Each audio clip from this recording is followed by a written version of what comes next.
대리인으로 해가지고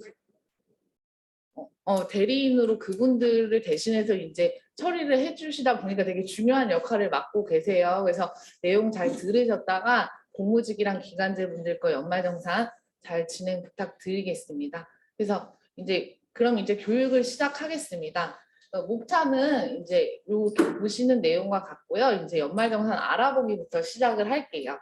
그래서 이번 연말정산은 이제 저희가 연말정산은 사실 4개의 소득이 진행되는데 전 직원 공통으로 대상이 되는 근로소득에 대해서 간단히 알아볼게요. 그래서 근로소득은 직원분들께서 다 이제 급여 받으시는 급여 총액이랑 복지 포인트까지 한 그 총액을 의미해요. 그래서 이 근로소득을 대상으로 해서 저희가 이번 연말정산을 이제 진행하게 됩니다. 요 이제 근로소득 그 다음 페이지의 계산 플로우를 보시면 요 플로우에 따라서 결국 이제 그 최종 세금이 산출이 되는데요. 저희가 이제 근로 제공으로 받은 총 소득이 이제 소득으로 잡히고 거기서 이제 여기 옆에 보시는 그 과세 제외 대상 금액들이 이제 빠지게 됩니다. 그렇게 된 그 근로소득을 가지고 이번에 이제 비과세 신청을 하셨잖아요. 그래서 식비라던가 자녀학비 보조금, 자녀 양육수당, 그리고 이제 자가운전 보조금, 이 비과세들이 빠지게 되면 과세 대상 근로소득이 산출되게 됩니다. 그래서 이제 그 뒤에서 설명드릴 이 그 근로소득 공제 금액들을 이 과세 대상 근로소득이 빠지게 돼서 이제 근로소득 금액이 산출이 되게 돼요. 그래서 이 근로소득 금액이 산출이 된 다음에 이제 이 소득 금액을 가지고 그 이제 세액이 산출이 되게 되고 이 산출된 세액에서 각종 세액 공제들이 빠지게 되면 연말정산 이제 결과로서 나오는 최종 세액이 산출이 되게 됩니다. 그래서 그 결과를 가지고 기존에 납부하셨던 세액이랑 비교를 해서 추가적으로 납부를 하실 수도 있고 오히려 돌려받으실 수도 있고 그게 이제 결정되는 게 바로 이제 연말정산이라고 할 수가 있습니다. 이제 그 다음은 연말정산 대상자에 대해서 말씀을 드릴 건데요. 사실 기본적으로 연말정산 대상자는 12월 말 이제 현재 재직자분들이 대상자세요. 그래서 다만 휴직자분들이나 지금 공로연수자분들 경우에는 지금 회사를 다니시고 계시지가 않다 보니까 요분들 같은 경우는 그 직전 부서 그 사모님들께서 좀 연락을 별도로 취하셔가지고 처리 좀 부탁드리겠습니다. 그리고 그 연중 입사자들 같은 경우에는 그 이제 새롭게 대학 졸업하시고 바로 오신 분들도 있지만 또 회사 다니다가 오신 분들도 있으세요. 그래서 그분들 같은 경우는 그 전 회사의 소득도 포함해서 신고를 하셔야 되기 때문에 그 예전 회사에서 원천징수 영수증 받으셔가지고 그 소득까지 포함해서 이번에 진행 부탁드리겠습니다. 그리고 그 마지막으로는 12월 말일 정년 퇴직자분들도 포함이 되는데요. 이분들 같은 경우도 퇴직 직전 부서의 담당자가 이제 연락을 하셔서 진행 이제 해주시면 됩니다. 그래서 방금 말씀드렸던 이 연중 입사자분들 같은 경우는 그 전 근무지의 원천징수 영수증을 그 오른쪽 이제 부분 보시면 받으실 거예요. 그래서 여기에 나와 있는 급여랑 각종 공제 금액들을 이제 저희 쪽에서 이제 연말정산 진행할 때 종전근무지에다가 입력을 하실 텐데요. 여기서 중요한 부분은 그 이제 그 종전근무지에 있는 원천징수 영수증에 나와 있는 이 결정 세액을 여기다가 써주셔야 돼요. 그래서 이 부분은 제가 ERP 입력 매뉴얼 때 한 번 더 설명을 드릴 테니까 이렇게 조금 알고 계시면 될 것 같아요. 그리고 또 그 신규 입사자분들 같은 경우는 국세청 자료를 다운을 받으실 때 이제 저희가 사실 근로기간에 대한 것만 이제 공제를 받으실 수 있다 보니까 이 국세청 자료 받으실 때 해당 근무기간 월에 대해서만 이제 체크를 해주시면 됩니다. 그리고 다만 연금저축이나 기부금 같은 경우는 근무기간 상관없이 연간 납입액으로 조회가 되기 때문에 요거는 근무 월수를 체크하시더라도 요거는 연간 납입액으로 조회가 되니까 이 점 신입 직원분들은 좀 알고 계시면 될 것 같아요. 그래서 지금까지 이제 연말정산에 대해서 간단하게 알아봤고 그 연말정산 준비하실 때 그 다음은 공제 검토 사항에 대해서 이제 말씀을 드리겠습니다. 그러니까 보시면 이제 연말정산 자료들을 다 준비를 개인적으로들 하셨을 거예요. 그래서 뭐 기본적으로 국세청 간소화 자료 서비스를 다운을 받아 놓으셨을 거고 그 이외에 별도로 뭐 공제 받으실 수 있는 것들을 다 받아 놓으셨을 텐데 이게 좀 알아놓으셔야 될 게 근로자 본인들이 이제 본인만 공제받을 수 있는 항목들이 있고 또 본인뿐만 아니라 부양가족 명의인 경우에도 받을 수 있는 항목들이 있어요. 그래서 이게 그 가족분들끼리 좀 잘 상의를 하셔가지고 그 부양가족 명의인 경우에도 공제받을 수 있는 이런 항목들을 잘 챙기셔가지고 그 연말정산을 좀 잘 현명하게 진행을 하시기 바랍니다. 요거는 제가 공제 항목들 각 설명할 때 이 부분은 또 계속 별도로 설명을 드릴게요. 그래서 요거는 조금 넘어갈게요. 이제 그럼 본격적으로 이제 그 연말정산의 핵심인 공제사항을 시작을 하도록 하겠습니다. 그 공제사항에서 가장 중요하고도 기초적인 부분이 이제 인적공제예요. 그래서 인적공제가 입력이 돼야 그 다음에 공제들을 시작을 할 수 있게 됩니다. 그래서 인적공제에는 이렇게 기본공제 그리고 추가공제 이 두 가지가 있습니다. 그 요 인적 공제 항목 한번 표를 보시면 이렇게 기본 공제와 추가 공제가 있는데요. 기본 공제는 본인 공제, 배우자 그리고 부양 가족에 해당이 되고 추가 공제 같은 경우는 이 기본 공제를 신청한 대상자들 중에 이 아래 추가 공제가 해당이 되면 추가적으로 공제를 받을 수 있는 내용입니다. 그래서 이 기본 공제 같은 경우는 이제 본인 그리고 이 배우자랑 부양 가족의 경우에는 뭐 직계 존속, 비속, 형제 자매들이 있고요. 추가 공제 같은 경우는 경로자, 우대자 이 경우는 기본공제 대상자 중에 만 70세 이상이 있으신 분들 같은 경우에 해당이 됩니다. 장애인 공제 같은 경우는 기본공제 대상자 중에 장애인인 경우고요. 부녀자 공제 같은 경우는 그 본인이 만약에 3천만 원 이하의 이제 급여를 받으시는 여성인 경우에 배우자가 있거나 또는 배우자가 없는데 이제 기본공제 대상 부양가족이 있는 여성의 세대주인 경우에 해당이 됩니다. 마지막으로 한부모 가족 공제 같은 경우는 배우자가 없는 경우에 기본공제 대상자인 직계 비속이나 입양자가 있는 경우 해당이 되게 됩니다. 그래서 기본공제부터 한번 보실게요.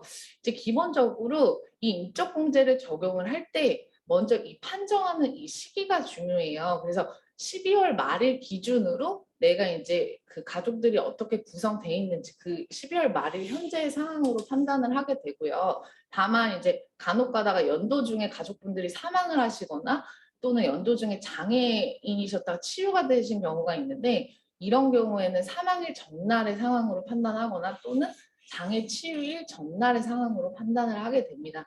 그래서 기본적인 이 판정 시기는 이렇게 적용이 되게 됩니다. 그래서 이 제출 서류는 이 표를 참조하시면 될 것 같아요. 그래서 기본적으로 이 17페이지를 보시면 이 기본공제 요건 요약표 요게 가장 핵심적인 내용인데요.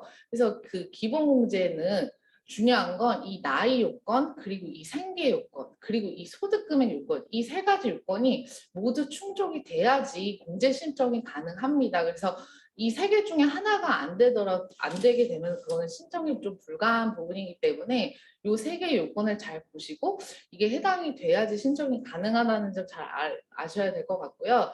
이제 먼저 소득금액 요건을 이걸 보시면 본인을 제외한 나머지 그 배우자를 비롯한 가족분들은 그 소득금액이 100만 원 이하, 즉 근로소득만 있는 경우는 급여액이 500만 원 이하여야지 가능해요. 그래서 맞벌이 부부 같은 경우는 이제 대부분이 이제 해당이 이제 서로 간에 안 되시고 그래서 이 소득금액 요건은 공통사항이라는 거 알고 계시면 될 것 같고 그 배우자부터 보면 소득금액을 제외하고는 배우자는 나이와 생계 요건은 이제 별도로 없어요. 그래서 만약에 제가 뭐 남자인데 와이프가 뭐 집에서 이제 주부시다. 그러면 대부분은 그 와이프의 경우에는 이제 공제 신청을 하시면 될 것 같아요.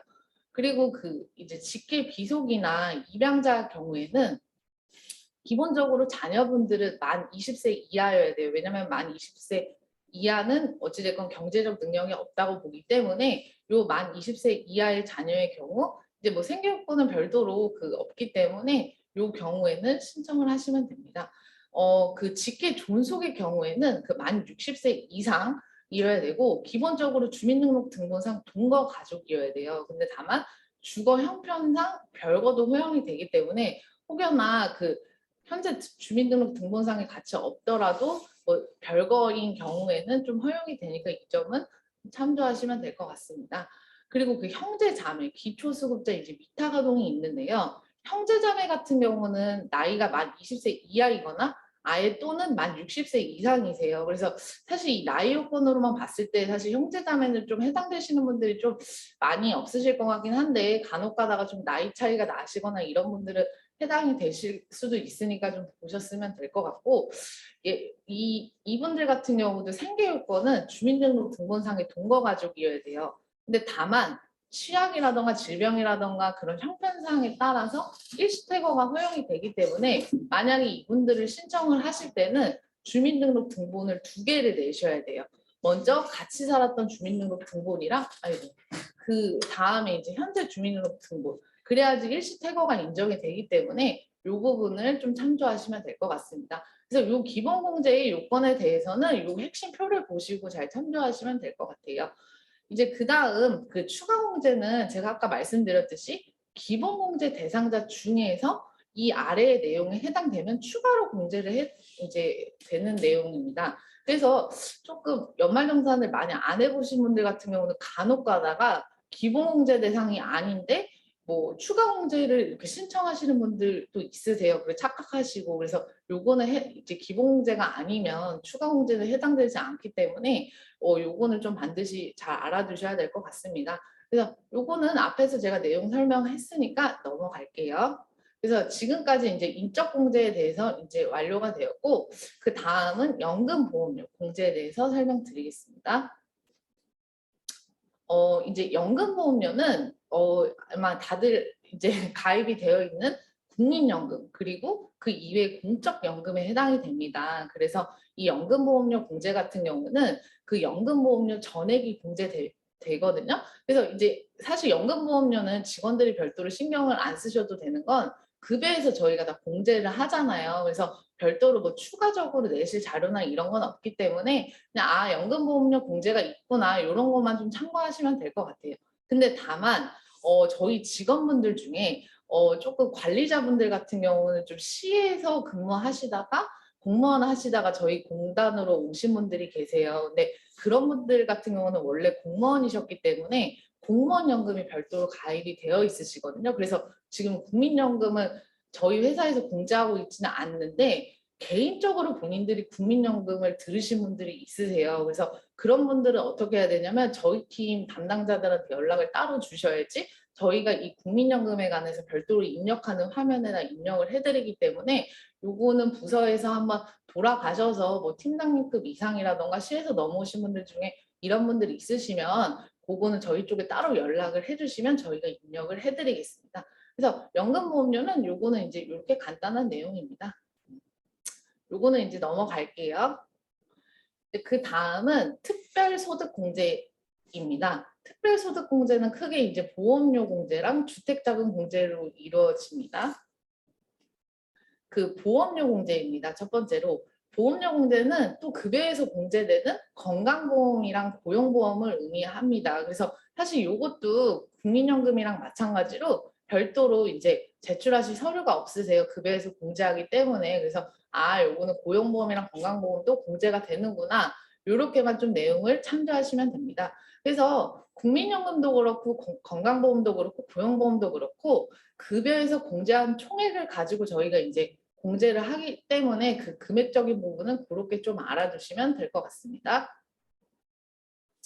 그 다음은 주택자금 공제예요. 그래서 사실 이 주택자금 공제가 저도 담당자지만 제일 어려워하는 내용 중에 하나고 되게 복잡한 내용 중에 하나예요. 근데 그 어려운 내용인데 또 직원분들이 되게 이게 사실 해당되는 경우가 너무나 많고 중요한 부분이기 때문에 오늘 제가 설명은 되게 간단하게 하지만 제가 이제 공지사항에 사실 올릴 자료에는 되게 세부적으로 자세하게 나와 있기 때문에 해당되시는 분들은 꼭 잘 내용 참고하셔서 그 공제 신청을 해주시길 바랍니다. 그래서 그 주택자금 공제는 크게 4가지가 있어요. 첫 번째는 주택마련저축공제, 요거는 이제 다들 아시는 그 청약저축을 의미합니다. 그리고 두 번째는 주택 임차차입금 원리금 상한액 소득공제, 요거는 그 쉽게 말씀드리면 전세나 월세 있으신 분들 이거에 대한 보증금을 의미하는 이 공제 내용입니다. 그리고 세 번째는 장기주택 저당차입금 이자 상한 공제, 요거는 이제 그 쉽게 말하면 모기지로 그 주택 구입하실 때 이제 그 금융기관에서 돈 빌리시잖아요. 그거에 관한 내용이고, 네 번째는 월세액 공제입니다. 그래서 그 주택마련저축이랑 월세액 공제는 뒤에 내용이 별도로 있어요. 그래서 지금 챕터에서는 그 주택 임차 차입금 원리금 상환액이랑 그리고 장기주택 저당 차입금 요거만 좀 내용을 짚고 넘어가겠습니다. 이 표를 보시면 이 네 가지의 공통적인 사항이 뭐냐면 이 공제 대상자가 세대주인 거예요. 그래서 기본적으로는 세대주가 신청하는 게 원칙이기 때문에 만약에 본인이 세대원이다. 근데 이거를 신청을 하고 싶다. 그러면 요 아래 빨간 표시를 보시면 세대주가 만약에 신청을 안 하고 세대원이 신청을 하면 요거는 가능하기 때문에 세대주와 세대원이 중복 신청하지 않도록 그거는 가족끼리 꼭 말씀을 하셔야 되거든요. 이게 제가 작년에도 연말정산을 보다 보니까 이게 세대주랑 세대원이 중복으로 신청을 하셔서 나중에 국세청에 자료가 날라와가지고 본인들이 수정신고하고 또 과태료 내신 분들도 계세요. 그래서 이거는 다 국세청에서 걸러지는 부분이기 때문에 세대주와 세대원이 이중으로 신청해서 그렇게 국세청에서 날라온 일 없도록 좀 가족 간에 좀 얘기를 잘 하셔야 될 것 같습니다. 그래서 요거 같은 경우는 이제 주택자금공제 통합공제 한도는 요거를 통합으로 해가지고 공제 한도 금액을 정한 건데 요거는 그냥 표를 좀 참조하시면 될 것 같아요. 그래서 이제 주택 임차 차입금부터 보겠습니다. 요거는 아까 말씀드렸듯이 연말연재 무주택자인 근로소득자가 전세보증금이나 월세보증금을 금융기관이나 개인에게 차입한 경우에 그 원금이랑 이자 합계액의 40%를 공제해 주는 것을 의미합니다. 그래서 대부분은 개인 간 차입금보다는 이제 금융기관에서 많이 빌리셨을 거예요. 그래서 이 금융기관 요거 기준으로 제가 설명을 드리면 이 금융기관 차입을 하셨을 때 공제 대상자는 연말 현재 무주택 세대주여야 되고 중요한 거는 이제 그 다음 이제 요건이 공제 요건입니다. 요게 그냥 무슨 무주택 세대주가 금융기관에 차입했다고 해서 무조건 되는 게 아니라 요 빨간 글씨 공제 요건을 충족을 하셔야 되는데 이제 그 등기부등본이나 그 자료를 뽑으시면 입주일과 전입일이 나와요. 그래서 요 두 날 중에 빠른 날과 그리고 이 차입일이 그 3개월 이내여야지 가능합니다. 그래서 이게 만약에 3개월이 넘어가는 경우는 해당되지가 않아서 요거는 반드시 확인을 하셔야 되고 두 번째는 대출기관에서 이제 받으셨을 때 임대인 계좌로 직접 입금이 돼 있어야 된다는 거 요거 좀 참조를 해주시면 되겠습니다. 공제 금액은 위에서 말씀드린 대로 합계액의 40%입니다. 연 300만 원 한도. 그래서 요 내용은 이렇게 넘어갈게요. 그리고 그 다음은 그 장기주택 저당 차입금 이자 상환액입니다. 요거는 그 아까 말씀드린 대로 모기지론인데요. 무주택 또는 1주택 보유자인 소득자가 주택을 담보로 차입하는 경우에 이자 상환액을 공제해 주는 것을 의미합니다. 그래서 여기 얘도 마찬가지로 연말 현재 이제 세대주여야 됩니다. 그리고 중요한 거는 여기는 주택 요건이 중요해요. 왜냐하면 장기주택 같은 저당 차입금 같은 경우는 취득 당시 연도가 언제냐에 따라서 이 기준이 달라지기 때문에 그 취득 당시가 언젠지 확인을 하시고 이게 그 요건에 맞는지 반드시 확인을 하셔야 됩니다. 그래서 이 주택 요건을 꼭 연도를 기준으로 잘 보시면 될 것 같고 그 다음에 이제 차입금 요건 같은 경우는 이 세 가지가 있는데 차입금의 상한 기간이 15년 이상이어야 되고 얘 같은 경우도 3개월 이내예요. 즉 뭐가 3개월 이내냐 소유권 이전 등기일로부터 차입분이 3개월 이내여야 될 거. 그래서 아까 얘도 그렇고 저기 임차 차입금도 그렇고 이 저당 차입금도 그렇고 이 3개월 이내 요거에 대해서 좀 잘 기억을 해주셔야 될 것 같습니다. 그리고 마지막으로 주택과 장기주택 저당 차입금이 모두 근로자 본인 명의여야 됩니다. 그래서 보시면 장기주택 차입금 보시면 이 표를 보시면 주택 소유자가 만약에 근로자 본인이랑 공동 명의인 경우 채무자가 본인이나 공동 차입인 경우는 공제가 가능해요. 근데 만약에 채무자가 타인이다. 이런 경우는 다 X 표시 공제가 안 되기 때문에 이것도 좀 참조를 하셔야 될 것 같습니다. 일단 주택자금 공제는 이렇게 좀 살펴봤고 이제 나머지 그 밖의 소득 공제에 대해서 살펴보겠습니다. 그래서 요 그 밖의 소득 공제 이 6가지의 설명이 끝나면 일단 소득 공제 부분은 이제 완료가 되게 되겠습니다.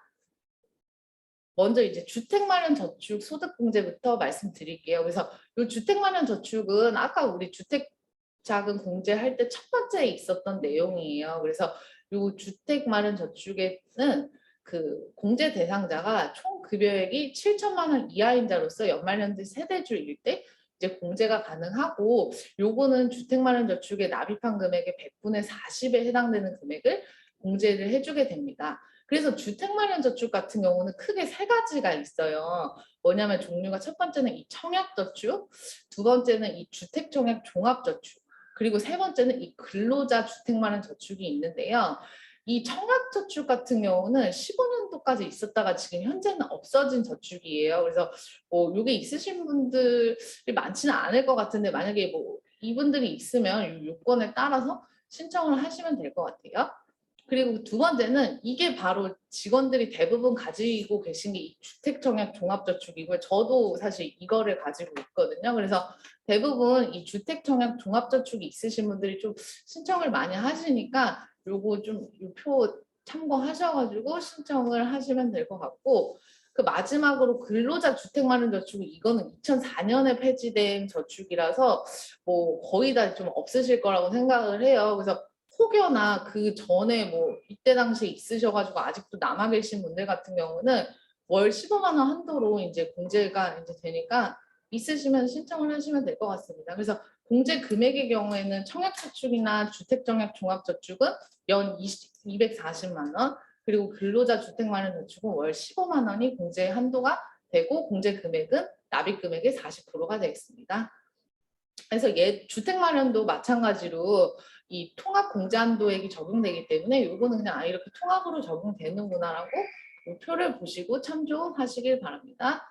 이제 그 다음 두 번째는 투자조합 출자 등에 관한 소득공제예요. 그래서 요 투자조합 출자 같은 경우는 소위 말하면 이제 엔젤 투자라고도 하는데, 이 부분 같은 경우는 작년에 연말정산 진행했을 때 딱 저희 공단에서 한 분이 있으셨어요. 그래서 이 내용이 뭐냐면 벤처기업에 직접 투자나 또는 투자조합에 간접 투자를 하는 경우에 이제 공제를 해주는 걸 이제 의미합니다. 그래서 이게 사실 보면은 이제 투자조합에 이렇게 간접 투자하는 경우가 있고, 또 벤처기업에 이제 직접 투자하는 경우가 있어요. 그래서 이건 사실은 좀 회사 다니시는 분들이 이렇게 벤처기업에 관심을 가지는 경우가 드문데, 그 작년에 그 한 분 같은 경우는 되게 투자를 적극적으로 많이 하셨더라고요. 그래서 이 간접 투자하는 경우는 그 표 보시면 1번부터 3번에 이제 해당 내용이 되고, 이렇게 벤처기업에 직접 투자하시는 분들 같은 경우는 뭐 이렇게 4번부터 6번까지 해당되니까, 뭐 새롭게 또 21년도에 이렇게 투자하신 분들이라면 그 내용 보시고 신청이 가능하고요. 공제 금액 같은 경우는 간접 투자는 출자나 투자 금액의 10%, 직접 투자 같은 경우는 출자나 투자 금액의 30에서 최대 100%까지 공제가 됩니다. 그래서 요거는 좀 개정된 내용이 있는데요. 20년도부터 19년도 이전 투자금까지는 공제받고자 하는 과세년도를 선택하실 수가 있으셨어요. 그래서 본인이 좀 유리한 연도로 선택이 가능하셨다면 20년도 이후 투자분부터는 이제는 그 투자일이 속하는 과세년도에서 공제하는 걸 원칙으로 하고, 다만 만약에 소득 공제 시기 변경 신청서를 제출한 경우에 하나여는 그 출자나 투자일로부터 2년이 되는 날이 속하는 과세연도 중에서 연도를 선택하셔서 공제하실 수가 있으니까, 만약에 이 투자조합 출자 소득공제가 있으신 분인데 이걸 변경 신청서를 해서 과세연도를 선택을 하시겠다. 그러면 이 소득공제 시기 변경 신청서도 반드시 같이 제출을 해주셔야 됩니다. 그래서 요거는 이제 이렇게 설명하고 넘어갈게요. 그래서 제출서를 보시면은 그리고 투자 확인서나 이거는 또 별도로 그 기관에서 받는 게 있으니까 이거 참고하셔서 같이 제출을 해주시면 됩니다. 자, 그리고 그 다음은 이제 신용카드 등 소득공제인데요. 요거는 정말 전 직원이 모두가 해당되는 또 공통적인 사항 중에 이제 하나입니다. 그래서 신용카드 등 소득공제는 근로자가 신용카드 등 사용 금액의 그 총급여 연간 합계액 중 총급여액의 25%를 초과하는 금액에 대해서 공제를 해줍니다. 그래서 이 신용카드 공제 같은 경우는 사실 이렇게 허들이 있어요. 본인들의 허들이. 그래서 이 허들을 넘는 금액만큼 공제를 한다는 거 좀 알고 계셔야 될 것 같고, 일단 사용자 범위부터 보면 이 신용카드 공제 같은 경우는 본인뿐만이 아니라 연간 소득 금액이 100만 원 이하인 배우자나 직계 종비속거까지 끌어오실 수가 있어요. 그래서 이 신용카드 공제는 직원분들이 신청하실 때 보니까 본인뿐만 아니라 소득이 없는 배우자 것까지 뭐 같이 가지고 오시는 경우들도 있고 하니까 좀 신용카드 공제는 좀 가족끼리 잘 이제 상의하셔가지고 조금 어떤 분한테 주는 게 더 유리할지 좀 보시면 될 것 같습니다. 그 다음 43페이지 보시면 신용카드 공제 일단 종류부터 한번 알아볼게요. 뭐가 있는지. 이 연두색 표를 보시면 총 5가지가 이제 종류인데요. 첫 번째는 신용카드. 이 신용카드는 공제율이 15%가 해당이 되고, 두 번째는 이제 직불카드, 즉 체크카드나 현금 영수증. 요거는 이제 좀 30%. 그리고 세 번째는 도서 공연 등의 사용분. 요거는 이제 30%. 그리고 네 번째 전통시장이나 대중교통 이용분은 40%. 그리고 이 소비 증가분이 바로 이번에 새로 생긴 부분인데, 요거는 이제 10%에 해당하는 공제가 해당됩니다. 그래서 이 소비 증가분이 뭐냐 이제 보면은 이 주석 3번을 보시면은 이게 이제 올해 새로 생긴 내용이에요. 그래서 21년도에 신용카드 등 사용 금액의 연간 합계액에서 20년도에 이제 그 신용카드 등의 사용 금액의 연간 합계액의 105% 곱한 금액을 차감한 금액. 그러니까 얼마나 결국에는 소비 증가를 했냐. 그럼 너가 더 소비한 만큼 이거에 대해서 인정을 해주겠다.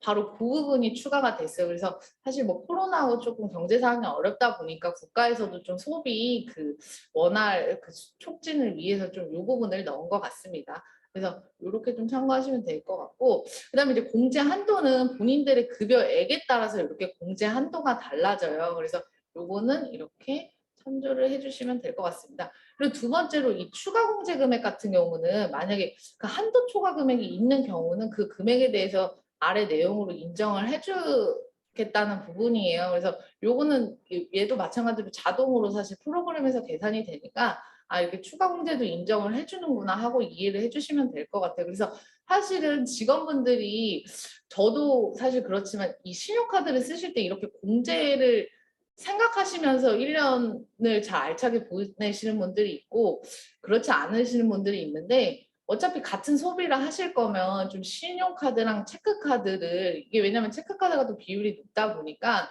좀 요렇게 이 공제에 따라서 좀 카드를 잘 사용하시면은 더 유리하게 작용할 것 같으니까 뭐 올해는 21년은 이미 지났지만 22년도부터라도 이거는 좀 공제율을 신경 쓰셔가지고 앞으로는 잘 현명하게 연말정산 진행할 수 있도록 이렇게 좀 카드를 종류별로 잘 신경 써서 사용하시면 될 것 같아요. 그래서 이제 사용자 범위를 먼저 보시면 아까 앞전에서 설명드렸듯이 근로자 본인뿐만이 아니라 그 요건을 충족하는 배우자나 직계 종비속거를 이렇게 가지고 올 수 있어요. 그래서 공통적인 사항은 소득 금액이 결국에는 100만 원 이하, 즉 총 급여액 기준으로 500만 원 이하여야 되고 그 생계 요건이나 나이 요건 같은 경우는 배우자랑 직계 비속은 요건이 없지만 직계 존속 같은 경우는 원칙적으로는 주민등록표상의 동거 가족이어야 되고 다만 별거나 일시퇴거는 인정해 준다는 거. 그래서 요거 요건 참조하셔가지고 이 요건에 해당되시는 분들은 어차피 이거 국세청에서 또 자료 가지고 올 때 잘 그 부양가족까지 잘 가지고 오시면 될 것 같습니다. 그래서 이 또 올해 또 중요한 부분 중에 하나가 작년에 재난지원금들 다 받으셨잖아요. 그래서 이 재난지원금도 마찬가지로 정부에서 이 신용카드 등 사용금액에 대해서 인정해 준다고 하니까 요거는 좀 알고 계시면 될 것 같습니다. 그 다음으로 좀 알아두셔야 될 게 대부분 직원분들이 카드로 이제 각종 뭐 생활하시는데 다 금액을 이제 지출을 하실 텐데요. 그 신용카드나 뭐 체크카드를 긁으실 때 중복공제들 되는 부분들이 그 알아두시면 좋을 것 같아요. 그래서 신용카드도 인정되면서 동시에 또 같이 다른 게 인정되는 게 바로 이 의료비. 의료비 같은 경우는 만약 신용카드로 다 긁으셨으면 신용카드 공제도 적용이 되고 의료비 세액 공제도 적용이 되니까 이 중복공제되는 의료비나 이런 이 교육비 같은 거 요거는 좀 잘 알고 계셨다가 좀 현명하게 지출을 하시면 될 것 같습니다. 이제 여기까지는 신용카드 공제에 대해서 봤고 그 다음은 이제 장기 집합 투자 증권 저축 소득 공제입니다. 그래서 요거는 좀 줄여서 말하면 소장 펀드라고 하는데요. 이 소장 펀드의 의미가 뭐냐? 즉 소득 공제가 되는 장기 펀드예요. 그래서 이게 지금은 사라졌는데 15년도까지는 이 펀드가 있어서 소득 공제 받으시려고 이렇게 이 펀드를 가입하시는 분들이 있으셨거든요. 그래서 이 펀드가 아직 살아 계신 분들 같은 경우는 이 요건에 해당되면 공제 신청이 가능합니다. 그래서 이 공제 대상자의 그 공제 요건은 그 해당 연도의 총 급여액이 8천만 원 이하인 경우입니다. 그래서 요게 해당이 되면 납입 금액의 40%까지 이제 공제를 해준다는 거. 그래서 연 240만 원 한도로 공제를 해주기 때문에 혹시 이 펀드 아직까지 가지고 계신 분들은 이 신청을 하시면 될 것 같아요. 자, 이제 여기까지 소득공제에 대해서 내용을 봤고 마지막으로 이 소득공제 종합한도를 한번 볼게요. 그래서 이 소득공제 종합한도가 뭐냐 보면은 저희가 사실은 좀 소득공제가 되게 내용이 많잖아요. 그렇다 보니까 좀 나라에서 고소득자의 어떤 좀 과도한 소득공제 적용을 배제하려고 이 소득공제 공제금액 합계액을 2,500만 원으로 걸어놨어요. 그래서 허들을 걸어 놔가지고 요거를 초과하는 금액에 대해서는 소득공제 적용을 하지 않거든요. 그래서 이 표를 보시면 이 종합한도에 걸리는 대상들이 이 동그란 이제 표시들이에요. 뭐 주택자금, 뭐 투자조합 출자, 신용카드 그러기 때문에 뭐 소득공제가 사실은 좀 어떻게 어떤 경우에 따라서는 뭐 신용카드나 이런 거 좀 몰고 되게 많이 이렇게 많으신 분들이 있는데 아무리 금액이 많아도 2,500만 원 초과인 경우 초과하면 인정을 안 해준다. 그래서 만약에 원천징수 영수증 끊으셔가지고 나는 이거 초과했는데 왜 인정 안 돼? 그래서 그런 경우에는 이게 초과하는 금액은 적용이 안 되니까 그런가 보다라고 좀 알고 계시면 될 것 같습니다. 그래서 이제 여기까지 소득공제에 대해서 살펴봤고요. 그 다음은 이제 세액공제 반영하기로 들어갈게요. 그래서 사실 이게 짧은 시간에 좀 핵심적인 내용만 빠르게 가다 보니까 조금 자세한 내용을 제가 좀 다루지는 못하고 있어요. 그래서 그냥 흐름만 좀 편안하게 들으시면 될 것 같고 이제 그 나머지 세액공제에 대해서도 이제 살펴볼게요. 그래서 이제 세액공제는 그 종류가 뭐 근로소득세액공제, 자녀세액공제, 연금계좌, 뭐 의료비, 뭐 교육비 이런 내용들이 있습니다. 그래서 하나하나 보도록 하겠습니다. 첫 번째, 근로소득세액공제인데요. 근로소득공제는 요거는 이제 뭐 직원분들이 별도로 신청하시는 건 아니고 본인의 근로소득에 따라서 이제 산출세액이 이제 산출이 되게 되면 이 산출세액이 130만 원 이하냐 초과냐에 따라서 자동으로 연말정산 프로그램상 공제 금액이 산출이 됩니다. 그래서 요거는 이제 내가 산출세액 돼서 거기에 따라서 근로소득 공제를 해주는구나라고 이해 정도만 하시면 될 것 같습니다. 이제 그 다음은 자녀세액 공제인데요. 이 직원분들 중에서 이제 기본공제 대상자로 자녀분들이 들어가신 분들이 있으실 거예요. 근데 그 기본공제 대상자 중에서 만 7세 이상인 경우는 이상인 자녀나 입양자, 위탁 아동에 대해서는 자녀세액 공제를 해줍니다. 그래서 저희가 사실은 그 만 6세까지는 또 비과세 신청을 받고 또 만 7세 이상은 이렇게 자녀세액 공제를 받는다는 거. 그래서 자녀 있으신 분은 그렇게 좀 알고 계시면 될 것 같습니다. 그래서 이 공제 대상 자녀를 보면 기본 공제 대상 자녀가 만 7세 이상인 경우에 2명 이하면 1명당 15만 원씩 공제를 해주고 3명 이상이면 30만 원에다가 그 인원수에 빼기 이한 거에다가 30만 원을 곱한 금액을 이제 공제를 해주게 됩니다. 그리고 그 21년도에 출산하거나 또는 입양 신고한 자녀가 있는 경우인데요. 이거는 뒤에서 ERP 매뉴얼 인적공제 설명할 때 언급을 다시 한번 할 텐데 그 ERP 매뉴얼에서 출산 입양자에 대해서 첫째냐 둘째냐 셋째를 선택하는 칸이 있어요. 이거는 첫째인지 둘째인지 셋째인지에 따라서 금액이 달라지기 때문에 ERP에 이제 인적공제 하실 때 꼭 그 체크를 해주셔야 되고 제가 그건 ERP에서 다시 언급을 하겠습니다. 그래서 자녀세액 공제는 요거는 자녀 있으신 분들 잘 참고하셨다가 공제 신청을 하시면 됩니다. 그 다음은 이제 연금계좌 세액 공제인데요. 이제 요새는 직원분들이 또 노후 준비를 많이 하시고 또 이제 그러시다 보니까 또 세액 공제도 되는 게 있다 보니까 개인분들이 이제 연금을 개인적으로 드시는 분들이 많으세요. 그래서 요 연금 계좌에 납입한 금액의 12%를 이제 그 공제해 주는 게 바로 연금 계좌 세액 공제입니다. 그래서 이 공제 대상의 연금 계좌에는 그 흔히 알고 계시는 연금 저축 계좌랑 그리고 이제 퇴직연금 계좌 있어요. 그래서 저희 회사도 기본적으로 퇴직연금 제도를 하지만 그거랑 별도로 본인들이 또 IRP 그 만드셔가지고 납입하시는 분들이 계신데 요거 지금 연금저축이나 퇴직연금 계좌에 있는 거 금액 공제 가능하니까 요거 참조하시면 되겠습니다. 그래서 공제 대상 금액은 총 급여액이 이제 1억 2천 이하자냐 초과자냐에 따라서 또 50세 미만이냐 이상이냐에 따라서 이렇게 금액이 달리 이제 공제가 됩니다. 그래서 요거는 말씀드렸듯이 이제 본인 명의로 연금 계좌에 납입한 금액에 대해서 공제를 해주고요.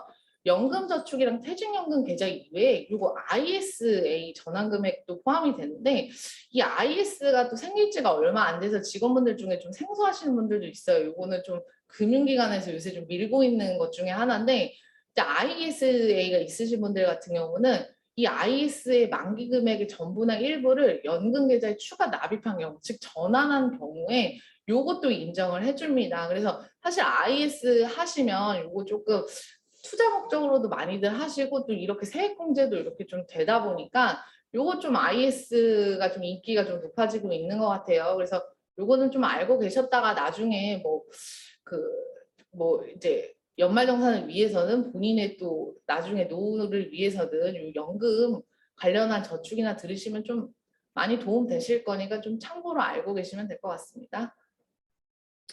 그래서 요거는 넘어가고 그 다음 부분이 이제 특별세액공제인데요. 요게 또 직원분들 중에 가장 많이 있는 공제 사항 중에 이제 하나입니다. 그래서 이 특별세액공제는 보험료, 의료비, 그리고 교육비, 그리고 기부금이 있고 요거는 제가 하나씩 설명을 드리도록 하겠습니다.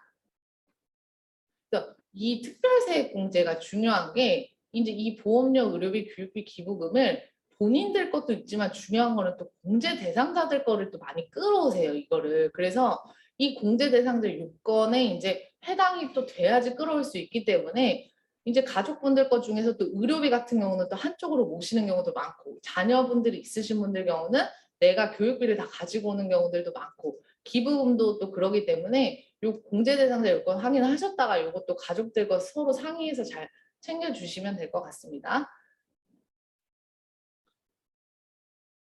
요 내용은 참고로 제가 아까 앞에서 신입 직원들 첫 부분에서 얘기할 때 한번 설명을 드렸는데 그 신입 직원들 같은 경우 그 국세청 간소화 자료 서비스 받으실 때 근로기간 월분만 체크를 하셔야 되는데 이 기부금의 경우에는 근로제공 기간 상관없이 당해년도 총액으로 하기 때문에 요거는 그렇게 알고 계시면 될 거예요.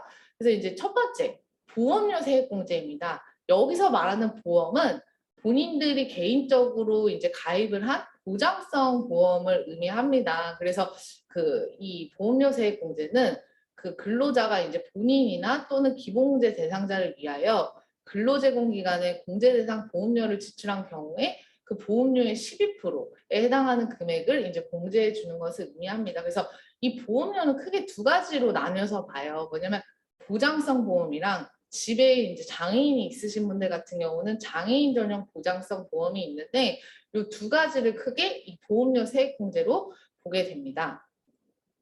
그래서 이 보험료 공제에서 가장 중요한 이제 포인트는 이 표예요. 왜냐면 저도 이게 기억이 나는 게 제가 신입사원 때 그 예전에 저희 부모님이 보험료를 대학생 때부터 들고 계신 게 있어가지고 저는 이걸 공제를 받으려고 했는데 그 신입 첫 해년도에 못 받았던 이유가 이게 신입사원분들 같은 경우는 계약자가 예전에 이제 본인들이 어렸을 때 부모님이 들어주신 분들이 있다 보니까 계약자가 본인이나 기본공제 대상자가 아닌 경우들이 있어요. 이런 경우들 같은 경우는 이게 만약에 이게 공제를 못 받는 경우들이 많거든요. 그래서 저도 첫 해년도에는 못 받아서 그 다음 연도에 제가 계약자를 저로 이제 보험회사에 연락해서 바꿔서 그 다음 연도부터는 받게 됐거든요. 그래서 이 부분 같은 경우는 뭐 신입 직원뿐만 아니라 기존 직원분들 중에서도 이 계약자와 피보험자가 이 위의 표에 해당되지가 않아서 공제 이제 못 받으시는 분들이 덜어 있으시기 때문에 혹여나 확인을 이제 해보시고 이게 해당이 안 되시면 작년 건 어쩔 수 없지만 올해부터라도 보험사에 연락하셔서 이 계약자를 꼭 바꾸시길 바랄게요. 그래서 이 계약자가 결국에는 본인이나 또는 본인의 기본공제 대상자인 경우에 피보험자가 본인이나 기본공제 대상자인 경우만 공제가 가능하다는 거. 그래서 이게 가장 중요한 포인트입니다. 보장성 보험료는. 그래서 이게 바로 공제 대상이 이제 되는 경우고 오른쪽이 안 되는 경우인데 제가 말한 저의 케이스가 바로 여기였어요. 제가 이제 계약자가 아니었기 때문에 이 두 번째 경우였고 또 뭐 이런 경우들도 있으신 것 같아요. 이렇게 맞벌이 부부인 경우에는 둘 다 소득이 있잖아요. 그러면 이제 서로가 기본공제 대상자가 아닌데 근로자 본인이 계약자고 배우자가 피보험자. 이 경우는 계약자가 지금 기본공제 대상자가 아니니까 받을 수가 없는 경우예요. 그래서 이런 첫 번째 부분도 맞벌이 부부에서도 되게 많기 때문에 꼭 보험은 꼭 확인을 하셔서 계약자를 꼭 바꾸시길 바랄게요. 그래서 요거는 일단은 이 부분은 참조해 주시길 바랍니다. 그리고 두 번째는 이제 장애인 전용 보장성 보험료인데요. 요거는 지금 국세청 간소화 자료 서비스를 이제 뽑으시면 여기 이 종류 칸에 장애인 보장성 보험이라고 떠요. 그래서 이 경우만 해당되는 게 장애인 전용 보장성 보험이지 이게 그냥 보장성이라고 되어 있으면 요거는 해당되지가 않거든요. 그래서 요거는 요 부분을 좀 참조를 해주셔야 됩니다. 그래서 이제 그 공제 그래서 금액을 보면은 보장성 보험이랑 장애인 전용 보장성 보험 금액이 최대 이제 100만 원 한도고요. 세 공제액은 보장성 보험은 공제 대상 금액의 12%, 장애인 전용은 좀 더 요율이 높아서 15%까지 되고 만약 둘 다 있으신 분들 같은 경우는 각각 공제 한도를 적용된다는 거 그렇게 좀 알고 계시면 될 것 같습니다. 그래서 이제 일단 보험료까지 끝났고 그 다음에 이제 의료비에 대해서 볼게요. 그래서 의료비가 또 이제 직원분들 중에서 가장 관심 있는 부분 중에 좀 하나인 것 같아요. 보면 왜냐하면은 의료비가 관심이 많은 이유가 이제 보니까 이게 의료비는 본인이랑 기본공제 대상자를 둘 다 가지고 올 수 있는데 이 기본공제 대상자의 나이도 안 보고 소득도 안 봐요. 그러다 보니까 대부분 의료비는 가족분들 중에 좀 한쪽으로 모으시는 경우가 많아요. 그래서 이 요건을 보면 이게 이제 해당 연도에 지출한 의료비로서 총 급여액의 3%를 초과하는 금액부터 그 금액의 15%, 난임시술비는 20%까지 그 해당되는 금액을 산출세액에서 공제하는 제도입니다. 그래서 이 의료비도 신용카드랑 마찬가지로 이 허들이 존재해요. 총 급여액의 3%라는 허들이 존재하다 보니까 가족분들 중에 한쪽으로 모실 때 대부분의 분들이 이제 급여액이 좀 낮은 분들로 모시는 경우가 많아요. 그래서 아마 일반적인 경우에는 가족분들 중에 좀 급여액이 낮은 경우 이걸 몰아주는 게 좀 유리하기도 한데 또 한편으로는 그렇지 않은 경우들이 있어요. 그래서 무조건 급여액이 낮은 그 가족한테 몰지 마시고 그 두 분 다 시뮬레이션을 해보신 다음에 이 산출 결과를 봤을 때 유리한 쪽으로 모셔야 돼요. 왜냐하면 시뮬레이션 하면은 급여액이 낮은 분이 아니라 높은 분이 더 유리한 경우들도 있을 수 있기 때문에 꼭 무조건 낮은 쪽에 모시지 마시고 그 유리한 쪽으로 시뮬레이션 돌려보시고 나서 요거는 좀 선택을 이제 하시면 될 것 같습니다. 그래서 일단 공제 대상자는 이제 말씀드렸다시피 본인이랑 또 본인의 기본공제 대상자이고요. 그 공제 대상 의료비의 범위는 여기 보시면 총 7가지가 돼요. 그래서 각종 병원 등 의료기관에 지출한 비용, 또 약국에서 뭐 이제 의약품 구입하신 거, 또 뭐 보청기 구입하신 거, 뭐 안경 뭐 구입하신 거, 각종 이런 내용들이 해당이 됩니다. 다만 그 미용이나 성형 요새 많이 하시는데 그런 뭐 보톡스라던가 이런 거는 다 해당이 안 되니까 이런 거는 별도로 끊어오실 필요가 없습니다. 그래서 요거는 좀 알고 계시면 됩니다. 그 의료비 중에 좀 알고 계실 부분이 또 그 난임 시술비가 그 공제 한도가 더 높아요. 일반 의료비보다. 그러다 보니까 이것도 ERP 매뉴얼 때 설명을 드릴 건데 만약에 총 의료비 총액에 난임 시술비가 있으신 분이 있다. 그러면 그 부분은 이 금액만큼은 빼시고 난임 시술비로 별도로 입력을 해주시면 공제가 더 크니까 더 유리하거든요. 그래서 난임 시술비가 있으신 분들은 꼭 별도로 빼셔가지고 체크를 하셔야 된다는 거 그거 좀 유의하시면 됩니다. 그래서 이 공제 대상자는 앞서서 설명을 드렸고 이 중요한 부분은 나이 요건이랑 소득 금액 요건이 무관하다. 그래서 이거를 알고 계시면 될 것 같습니다. 의료비의 범위도 말씀드렸으니까 패스할게요. 이제 마지막으로 의료비에서 또 알고 계실 부분이 이 실손 의료 보험금이 있는 경우에요. 저희가 이제 법이 바뀌어가지고 그 의료비 총액이 전체가 공제되는 게 아니라 거기서 이제 실손 의료 보험금이 있는 경우 이 경우에는 이 보험금을 차감을 해야 돼요. 그래서 이따가 ERP 이것도 매뉴얼에서 보여드릴 텐데 이게 만약에 국세청 자료에서 실손 의료 보험금이 있으면 그게 차감이 돼서 이제 결국 산출이 되거든요. 근데 여기서 유의하실 게 작년부터 법이 바뀌어서 만약에 실손 의료 보험금이 제가 20년도에 진료를 받았고 그 실손 의료 보험금을 21년도에 탔다. 그러면 이거 같은 경우는 21년도에 공제를 받으실 수가 있는 게 아니라 의료비를 지출했던 당해년도, 즉 20년도 연말정산을 수정신고하라고 지금 국세청에서 안내를 하고 있어요. 그래서 이게 조금 실손 의료보험이 되게 복잡하게 돼가지고 제가 직원분들한테 말씀을 하고 싶은 건 만약에 지금 올해 21년도에 실손 의료보험을 받으신 게 있다. 근데 그게 21년도에 가는 의료비면 그냥 공제 그대로 받으시면 되는데 그게 아니라 뭐 전년도나 전전년도 거를 21년도에 받으셨다. 그럼 저는 원칙적으로는 그거는 19년도나 20년도 거 연말정산을 수정신고하셔야 되고 21년도 부분에서는 이거는 빼야 됩니다. 그래서 요거 만약에 안 지키시면 결국에는 다 국세청에서 수정신고하라고 날라올 거예요. 그래서 되게 좀 실손의료보험 쪽이 복잡하게 됐으니까 요 부분은 꼭 유의를 좀 해주셔야 될 것 같습니다. 그래서 이제 의료비까지 끝났고 그 다음은 이제 교육비에 대해서 설명을 드리겠습니다. 이제 교육비 세액공제 같은 경우는 본인이나 기본공제 대상자를 위해서 교육비를 지출한 금액 중에서 그 교육비의 15%를 곱한 금액을 산출 세액에서 공제를 하게 됩니다. 그래서 교육비의 종류는 크게 일반 교육비가 있고 또 이렇게 장애인 특수교육비가 있어요. 그래서 일반 교육비는 근로자 본인을 위해서 지출한 게 있고 그 이외의 가족에 대해서 지출한 게 있는데 주의하실 거는 근로자 본인들만 해당하는 것만 좀 잘 보셔야 될 것 같아요. 그러니까 뭐냐면 이 근로자 본인만 해당되는 게 요거 대학원 그리고 뭐 직업능력개발훈련 수강료 그리고 이 학자금 대출 원리금 상한액 요 경우들은 본인만 해당되는 거니까 요거는 알고 계셔야 되고 이 학자금 대출 같은 경우는 16년도까지는 이제 17년도부터 이제 본인만 인정을 해주게 됐어요. 그래서 16년도까지 만약에 제가 16년도에 대학생인데 그때 제 아빠가 제 거를 공제를 받았다.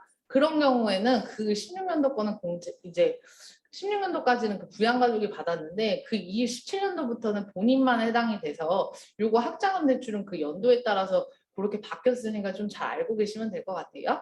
그리고 그 나머지 본인을 제외한 뭐 배우자나 직계비속 그래서 교육비는 사실은 직원분들 중에 많은 분들이 자녀 있으신 분들이 많이 신청들을 하세요. 그래서 어린이집 다니시거나 뭐 초등학교, 중등학교, 고등학교 다니시는 분들의 경우 뭐 유치원, 뭐 어린이집 비용이나 또는 뭐 초중고등학교에서 뭐 돌봄교실 이런 거 이때 지출하신 거 이런 거 좀 신청 가능하시니까 이런 거 잘 챙기시면 될 것 같습니다. 그리고 이제 장애인 특수교육비 같은 경우는 만약에 공제 대상자 이제 장애인이 있으신 경우에는 뭐 이런 재활 서비스 제공기관 또 사회복지시설 이런 데서 이제 교육비 지출하신 거 있으시면은 요거 좀 챙기셨다가 공제 신청을 하시면 되겠습니다. 그래서 교육비도 마찬가지로 대부분이 아까 말씀드렸듯이 사실 본인 교육비들은 거의 이제 없더라고요.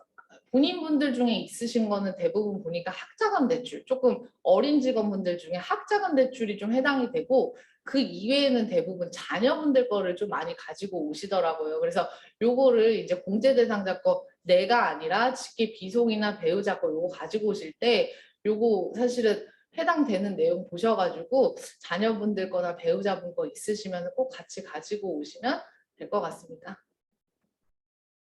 그 다음은 이제 기부금 세액공제인데요. 기부금도 직원들이 공통적으로 모두 해당되는 사항 중에 하나입니다. 그래서 기부금 같은 경우는 13년도 이전까지는 이제 소득공제였다가 14년도 이후부터는 이제 세액공제로 바뀌었습니다.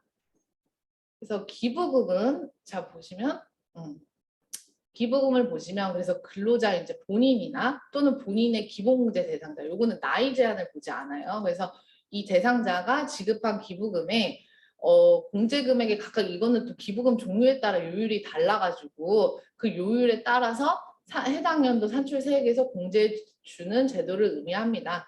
그래서 요거 기부금의 이제 범위를 보시면 기부금의 종류는 총 4가지가 있습니다. 첫 번째, 그 정치 자금 기부금. 요거는 직원분들 중에 조금 정치에 관심이 많으시는 분들은 정당 가입하셔서 요거 후원금 내시는 분들이 있으시더라고요. 그래서 요거는 대표적으로 그 정당 뭐 후원금이라던가 이런 것들을 의미하게 됩니다. 두 번째는 이제 그 법정 기부금인데요. 이 법정 기부금은 저희 예를 들어서 저희 회사에서 뭐 단체로 이제 했던 뭐 국군 장병이나 이런 각종 회사에서 진행했던 대부분의 것들이 다 이런 법정 기부금에 해당이 됩니다. 세 번째는 우리사주조합기부금이라고 해서 우리사주조합에 해당되는 그 조합에 기부금을 낸 거를 의미합니다. 그리고 네 번째는 이 지정기부금은 크게 종교단체 기부금과 그리고 종교단체 외 기부금에 해당이 되는데 이제 교회나 절 다니시는 분들은 이 종교단체 기부금에 신청을 하시면 되고 그 저희가 지금 공통적으로 해당되는 게 그 노조비예요. 그래서 노조비는 여기 이 종교단체 외 기부금으로 해서 급여 내역에서 자동으로 끌어오게 됩니다. 그래서 이 4가지가 이제 기부금이 있다는 거 종류를 알고 계시면 될 것 같습니다. 그래서 이 기부금 세액공제는 아까 말씀드렸듯이 종류별로 이 세액공제율이 다르게 됩니다. 그래서 이 정치자금 기부금을 이렇게 이 왼쪽에 있는 부분과 같고 중요한 거 법정이나 우리사주조합 그리고 지정기부금은 이 지출한 연도에 따라서 이렇게 세액공제율이 다르기 때문에 요거는 직원분들이 별도로 이게 사실 기부금이 2월 되다 보니까 예전에 지출하셨던 거를 그 다음 연도에 끌고 오시는 분들이 있으세요. 근데 이거는 본인들이 뭐 개별적으로 이렇게 지출분을 별도로 분리하시는 게 아니라 자동으로 그 프로그램에서 끌고 와지니까 요거는 연도별로 이렇게 공제율이 다르구나라고 참고하시면 될 것 같고 다만 작년에 좀 기부를 많이 하신 분들은 좀 복 받으실 거예요. 왜냐하면 이게 공제율이 작년 거는 되게 요율을 정부에서 많이 높여놔가지고 작년에 조금 기부를 많이 하신 분들은 조금 이렇게 공제를 많이 받으실 거라는 거 그렇게 좀 알고 계시면 됩니다. 그래서 기부금도 사실은 본인뿐만이 아니라 또 이렇게 가족분들 이제 기본공제 대상자 요건에 해당이 되면은 이제 가족분들 것도 그래서 같이 끌어오시는 경우들이 많으세요. 그래서 기부금도 뭐 이제 내 배우자 명의로 이제 이게 내용에 해당되시는 분들은 한쪽에서 몰아서 하시는 분들도 있고 각각 하시는 분들도 있으니까 요거 참고하셔가지고 좀 공제를 신청하시면 되게 됩니다. 요거 범위는 제가 설명을 드렸으니까 넘어갈게요. 그 기부금은 중요한 게 이제 제출 서류를 제출하실 때 좀 유의할 점이 있으신데 기본적으로 기부금 영수증을 이제 발급을 해당 기관에서 받아오세요. 근데 간혹 가다가 저희가 자료를 확인하면 그 기관에서 이렇게 일련 번호를 안 적어 주시는 데들이 있으세요. 이거 일련 번호가 있어야지 저희가 인정을 해드리니까 일련 번호가 있는지 반드시 체크를 꼭 해주셔야 됩니다. 그리고 중요한 그 1년번 이제 기부금 영수증이랑 같이 이제 받아오셔야 될 게 뭐냐면 해당 기관의 설립 허가증이나 소속 증명서도 같이 따라오게 돼요. 근데 왜냐면 교회 다니시는 분들 같은 경우는 그 교회나 또는 그 절에서 이렇게 설립 허가증이나 소속 증명서를 같이 받아서 제출을 하셔야 되고 다만 그 기관의 고유번호증은 법적으로 인정하고 있지 않아요. 그래서 고유번호증을 제출하게 되면 저희 쪽에서는 받을 수가 없으니까 요거는 꼭 좀 알고 계셔야 될 것 같습니다. 그래서 기부금은 또 이게 개별 그런 기관들에서 다들 받아오는 경우가 대부분이기 때문에 요거 제출 서류 꼭 좀 잘 챙겨주시길 부탁드립니다. 이제 여기까지 특별 세액공제가 끝났고 마지막은 이제 월세 세액공제에 대해서 설명을 드리겠습니다. 이 월세 세액공제는 연말 현재 무주택 세대주인 경우 그 해당 연도 총 급여액이 7천만 원 이하의 근로자가 이제 국민주택 규모의 주택이나 기준시가 3억 원 이하의 주택을 임차하기 위해 지급한 월세액에 대해서 이제 그 10%를 공제를 해주는 것을 의미합니다. 그래서 이 공제 대상 요건을 보시면 총 급여액이 7천만 원 이하인 경우 해당되고 반드시 무주택 세대의 세대주여야 됩니다. 그래서 근데 다만 세대주가 받지 않으면 세대원이 받으실 수도 있습니다. 이 주택 요건은 국민주택 규모의 주택이거나 기준시가가 3억 원 이하여야 돼요. 거기다가 플러스로 주거용 오피스텔이나 고시원을 포함되는데 이게 월세세액공제 신청하시는 분들 보니까 혼자 자취하시는 분들이 조금 신청을 많이 하시더라고요. 근데 그분들이 또 대부분 오피스텔에 많이 사시다 보니까 그분들 같은 경우는 꼭 월세세액공제 잘 챙기셔가지고 공제 신청을 하시면 될 것 같고, 또 이 요건 중에 중요한 부분 중에 하나가 거주 요건이에요. 왜냐면 이 임대차 계약서의 주소지랑 주민등록 등본상의 주소지가 같아야 돼요. 이게 무슨 말이냐면 전입신고가 돼야 되거든요. 근데 간혹 가다가 월세세액공제 신청하시는 분들 중에 아직 전입신고가 안 되신 분들이 있어요. 이 경우 같은 경우는 신청하실 수가 없기 때문에 꼭 전입신고가 되신 분들에 한해서 신청이 가능하므로 요거는 좀 유의를 해주시길 바랍니다. 그래서 월세세액공제에서 또 하나 중요한 포인트는 이제 계약자가 근로자 본인일 수도 있고 부양가족일 수도 있는데, 중요한 건 월세액을 지급하는 부담자는 반드시 근로자 본인이어야지만 월세세액공제가 신청 가능하지, 우리 엄마나 아빠가 이거를 신청한다고 이제 부담해준다고 해서 이거는 공제를 받을 수가 없기 때문에 반드시 본인이 부담한 경우에 한해서 신청이 가능하니까 요 점도 좀 참고해 주시길 바랍니다. 그래서 지금까지 이제 연말정산 지금 핵심 내용에 대해서 끝났고, 지금 5분 정도 저희가 조금 쉬고 나서 그 다음은 ERP 입력 매뉴얼에 대해서 설명을 드릴게요. 그래서 지금 10시 28분이니까 딱 정확히 5분 뒤인 10시 한 33분쯤에 그 다음 교육 시작하겠습니다.